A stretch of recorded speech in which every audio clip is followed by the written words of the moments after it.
Did Democrats and Republicans treat people in their lives differently? If you have a Democrat family member, do you treat them with respect? Do you engage in conversation with them? Do you treat them with kindness, even though you disagree? Or do you flame them, yell at them, try to cajole them to change their vote, change their ideas, change their position? And if they don't, you cut them out of your life. Now, it turns out, it appears anecdotally, at least in Hollywood, that Republicans do the former and Democrats do the latter. Don't believe me? Well, here's Cheryl Himes, liberal, Hollywood, Democrat, actress, happens to be the wife of one Robert F. Kennedy Jr. And she was on a podcast with Bill Maher, comparing notes about what it's like to deal with Democrats versus Republicans. The Republicans have been very kind to me from the beginning. Even from the beginning, when Bobby was running as a Democrat, they weren't mean. No. And they never have been. No. And I can't say that for the Democrats. I agree. And it's sad because it's not the Democrats we grew up with. Right. Yeah. And that's the difference that people don't, I think, see. They're like, why did you turn on the Democrats? Well, first of all, I didn't. Like I said, we voted for the same person. But I'm not going to pretend I don't notice how different they are. Yeah. Well, it's because they're not Democrats. We've been saying this for a while here, and we're going to keep repeating it. They're socialists. They may call themselves Democrat socialists now, and all a Democrat socialist is compared to a socialist is that a Democrat socialist gets elected into office through democratic means. But pretty quickly, they end up canceling elections altogether because they have to stay in power for the greater good, don't you know? Read 1984. Read Animal Farm. Some animals are, in fact, more equal than others. They're not Democrats. So when they say, oh, these aren't Democrats like we grew up with, yeah, because they're not Democrats. Look at the mayor of New York. Look at Bernie Sanders. Look at where they're headed. Look at where they are.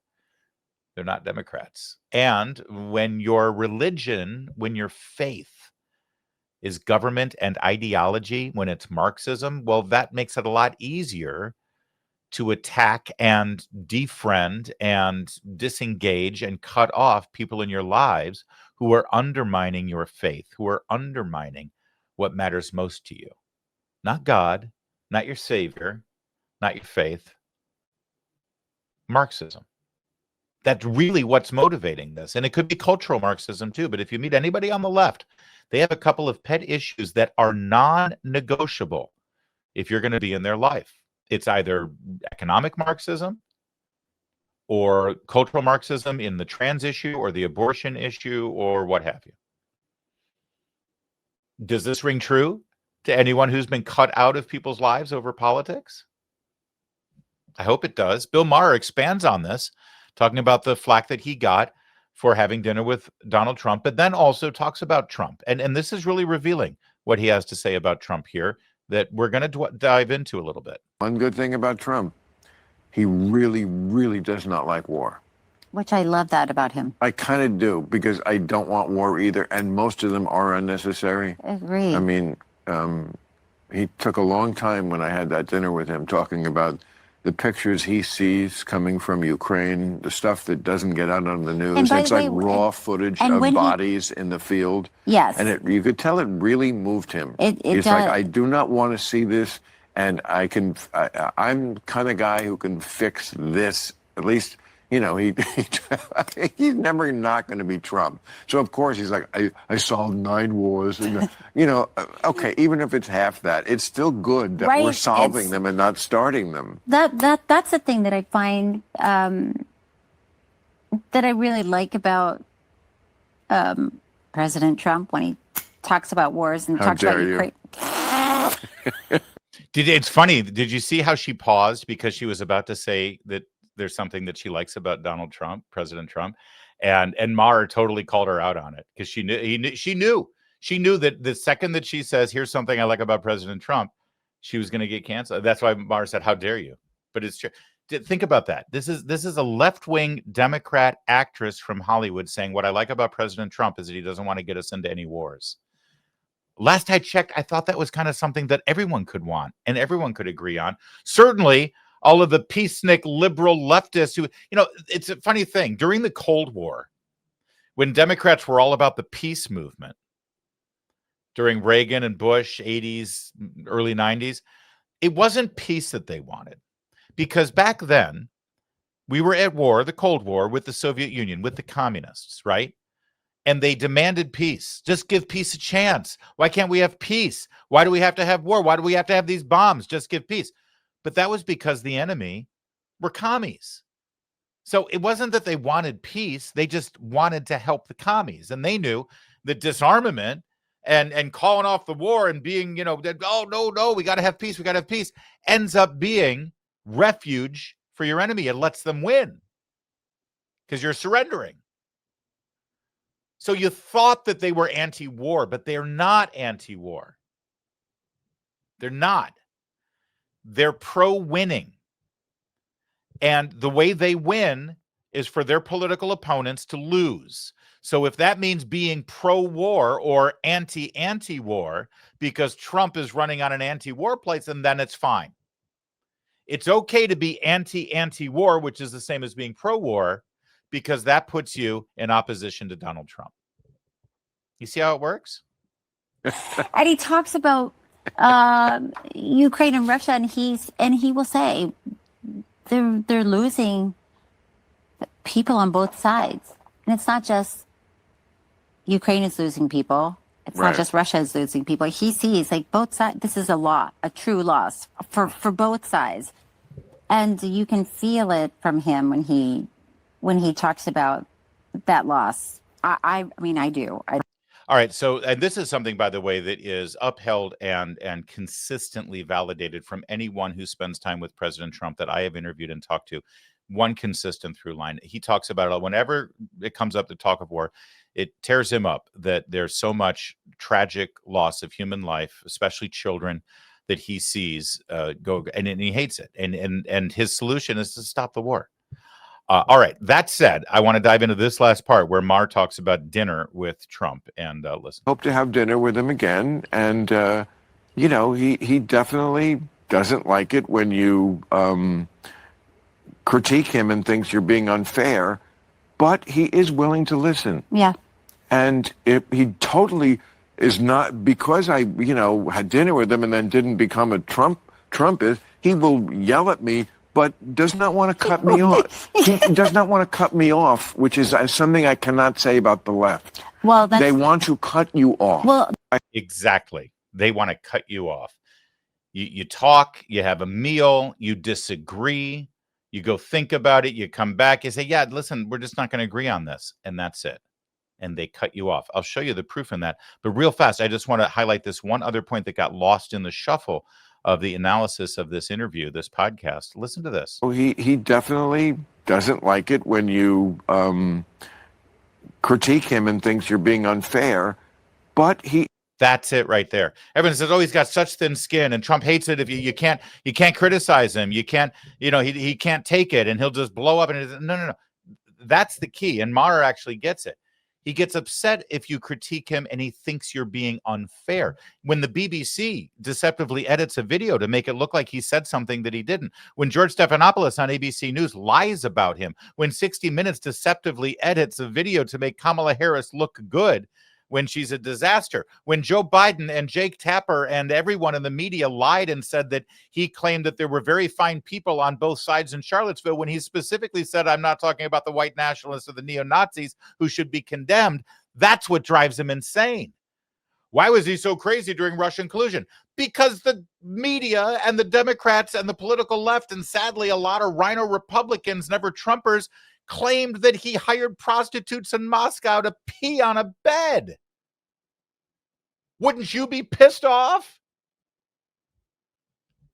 All of Trump's anger and rage and what some consider vindictiveness against people who have harmed him is because they have treated him unfairly, and by extension treated the voters unfairly because they've denied you the right to have a functioning president free of this garbage. And that's critically important, what Bill Maher just realized there and sort of threw away as an offhanded remark. He doesn't like it if you criticize him, and he thinks you're being unfair. Unfair. It's about being unfair, not having healthy criticism. That said, this last point here that Barr makes is what we're going to spin off of next. Which is something I cannot say about the left. Well, They want to cut you off. well, They want to cut you off, which brings us to Jimmy Kimmel's wife. You wonder why Jimmy Kimmel went through such a change. You know, he did the Man Show, women bouncing on trampolines, and used to do the NFL pregame show on Fox and a lot of these. He seemed like a cool guy. Adam Carolla's best friend, right? And then something changed, something flipped. Little personal anecdote. My ex-wife, when I lived in Southern California, I worked in the entertainment business. We had kids, and her job, she started a business. Remember when scrapbooking was a big deal in the 90s? It was huge, right? In the 2000s. Actually, it was the 2000s. Creative memory scrapbooking. Digital photo albums sort of replaced it. But at the time, scrapbooking, photo albums were huge. And they did it like Tupperware shows. And my wife was like a big seller for creative memory scrapbooks. And she would go and she would do these parties of photo albums and help people with their family memories and their children. It was great. It was very wholesome, and she did very well with it. And we've got great photo albums of our kids when they were young. It was really wonderful, and I was super supportive of it. Well, because we were in the entertainment business in Southern California, we sort of got into this pattern where she was doing celebrity scrapbooking parties for wives, either women who were in the entertainment business or wives of men who were in the entertainment business. And she found herself one day doing a scrapbooking event for Jimmy Kimmel's ex-wife. Oh, yes. You see, Jimmy Kimmel was married when he worked in the radio business. He was a producer for KROQ in Los Angeles, and they ended up having his own show. He did a lot of on-air work with Adam Carolla. One thing led to another. His career started building. He did a quiz show. I think it was called Remote Control. Was it? No, his wasn't Remote Control. No, it was Stump Ben Stein. Stump Ben Stein on MTV. That led to the Man Show on Comedy Central. That led to all of this stuff. And somewhere along the way, Jimmy Kimmel, as he got famous and rich, decided that he had had enough with his wife, traded her in, divorced her, and married a woman who's now the head writer on her show. Yeah. So my ex was doing this photo album scrapbook party with Jimmy Kimmel's ex-wife, and a big part of the party was her trying to figure out how she can get pictures of her kids and herself and cut Jimmy out of the photographs. Didn't end well. Jimmy Kimmel was a different guy there. Different guy then. Success spoils people. Success ruins people. Jimmy Kimmel now has a new wife, a Hollywood liberal. If you wonder if Jimmy Kimmel seems a lot different now than he did 20 years ago when he was yucking it up with Adam Carolla and Ben Stein, she might be the reason why. So the two of them appeared on a podcast because we need more podcasts, don't we? And his wife was bragging about the fact that she comes from middle of America, but then she moved to Hollywood and her eyes were opened up to the truth about politics. But now she has to deal with all of her podunk hicks back in flyover country. What are we going to do? Well, you cut them off. Thankfully, my immediate family, all they did not vote for Donald Trump. Okay. They did the first time, a few of them. We flipped them the second time. It's weird. When Donald Trump was first elected, I was so upset. We all were. But I remember thinking, I understand it because I grew up in a very conservative Republican house. I mean, I bought my dad a Rush Limbaugh tie in high school. I voted Republican straight ticket, and that's what I was told to do. And then I left St. Louis, Missouri, and I met people from different backgrounds, and I started to understand different things and different needs and different people. And there's like a little bit of sympathy I have for people in my family that I feel are kind of being deliberately misinformed every day. Mm-hmm. And Yeah. They're deliberately being misinformed every day, and they believe it. But it hurts me so much because of the personal relationship I now have where my husband is out there fighting this man. And to me, them voting for Trump is them not voting for my husband and me and our family. And I unfortunately have kind of lost relationships with people in my family because of it. Mm-hmm. This is not just Republican versus Democrat for me anymore. Mm-hmm. It is, to me, it's family values. And it's really hard for me because I grew up believing in these Christian ideals of taking care of the sick and taking care of the poor. And I don't see that happening with this Republican Party. And so I feel like I'm kind of in constant conflict, and I'm angry all the time, which isn't healthy at all. But I like personalize everything now. When I see these terrible stories every day, I'm immediately mad at certain aunts, uncles, cousins who put him in power. And it's really hard. And I wish I could like deprogram myself in some way, but I get really angry. And I've sent many emails to family like right before the election saying, I'm begging you, here's the 10 reasons not to vote for this guy. Please don't. And I either got ignored by 90% of them or got truly insane responses from a few. It's definitely caused a strain. I've definitely pulled in closer with the family that I feel more aligned with. And I hate that this has happened, you know. It feels silly. You know, part of me goes, don't let politics get in the way. But to me, this isn't politics. It's truly values, and we're not aligned anymore. So much about that is sad and pathetic. I love the passive language there. I hate that this has happened. What do you mean it's happened? You've done this. You have done this. You have purposely separated. I hate that this happened.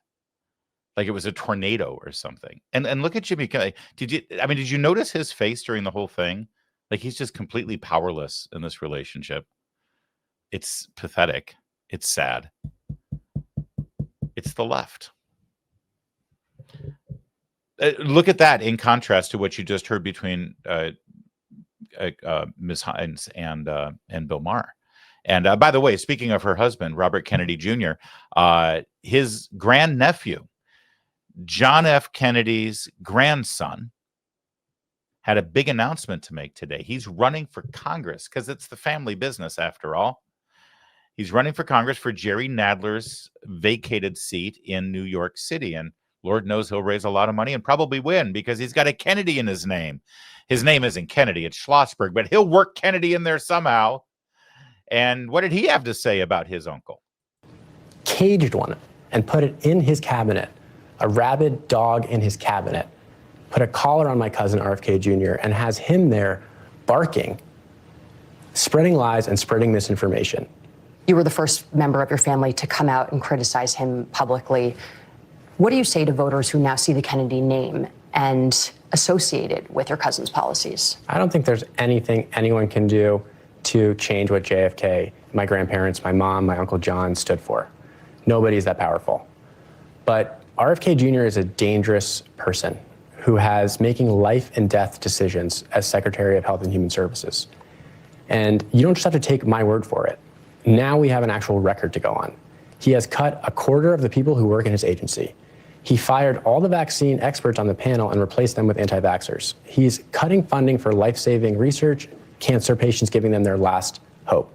And people should know, I mean, when he's not making infomercials for Steak and Shake and Coca-Cola, he's spreading misinformation and lies that are leading to deaths around the country. There's a measles outbreak in America right now, higher than it's been in 40 years as a direct result of what he has done. Okay, so of course, most of that is lies, but it doesn't matter. You see, he gets platformed on Morning Joe on MSNBC, number one, because he's a Kennedy, but even better, because he's a Kennedy who opposes Robert F. Kennedy Jr. If any member of the family actually likes him, they'll never get an interview on Morning Joe. So they learn the lesson.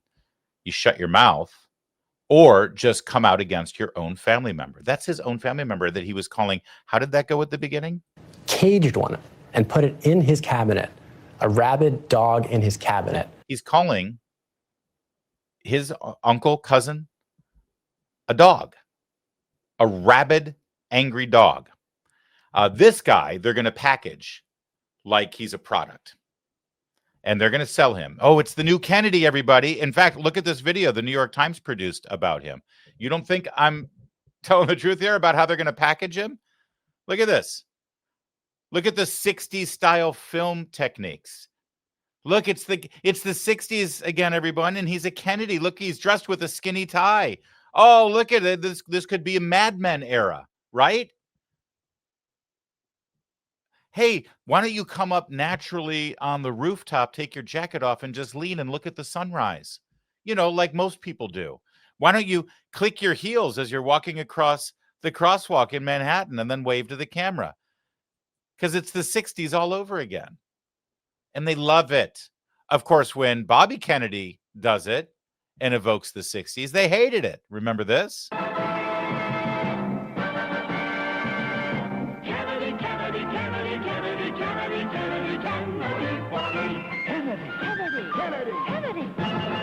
Do you want a man for president who's seasoned through and through? A man who's old enough to know and young enough to do. Well, it's up to you, it's up to you. It's strictly up to you. American Value 2024 is responsible for the content of this advertisement. Yeah, so they hated him when he did that. The 60s and the Kennedy aura is fantastic when it's our guy who will do what we want and follow our marching orders and say what we need him to do. But they hated him because it was undermining Joe Biden. That ad ran during the Super Bowl in February of 2024. And it was good and it was attractive. So they trashed him. They hated him so much and they opposed him so much that he ended up turning and supporting Donald Trump. He helped get Trump elected, and now he's in the cabinet, and they hate him even more because of it. And that's what the media does. And that's what the organized political left does in America. Sadly, though, the message has been sent down to all everyday Americans who just happen to be aligned with them politically. They let your cousins and your in-laws know, even in some cases, your children or your parents know, that if you think the way that you think and support the politicians that you support, it's not enough to disagree with you. You've got to be cut off from their lives. I guess the bottom line here is don't be a Kimmel.